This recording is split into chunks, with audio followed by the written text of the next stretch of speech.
नमस्कार दोस्तों, कैसे हैं आप सभी। स्वागत है आपका एक नए फूड व्लॉग में।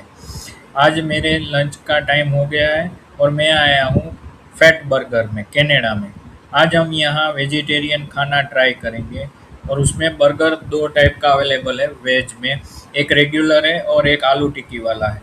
तो हम देखते हैं कि ये वेज बर्गर कैसा रहता है और आपको भी आगे दिखाएंगे। जगह काफ़ी साफ सुथरी है और उनका मेनू भी आप देखो तो नॉनवेज आइटम बहुत है। लंच का टाइम है तो बहुत सारी भीड़ भी है। तो अभी ऑर्डर करते हैं और आज का जो ऑर्डर करने वाले हैं उसमें वेज बर्गर रहेगा दो टाइप के। तो वो आते ही आपको दिखाते हैं। इधर बहुत सारी चीज़ें रेडीमेड भी मिलता है। जैसे ये आप देख रहे हो, बहुत सारे पैक लंच भी अवेलेबल है, तो वो आप डायरेक्ट परचेस भी कर सकते हो। दोस्तों, हमारा ऑर्डर आ चुका है। पहली नज़र में ही बर्गर काफ़ी फ्रेश लग रहा है। बन बिल्कुल सॉफ्ट, सब्जियां भी ताज़ी दिख रही है। फ्राइज भी काफ़ी क्रिस्पी लग रहे हैं। बर्गर के अंदर जो पेटीज है वो भी सॉफ्ट और वाइट है।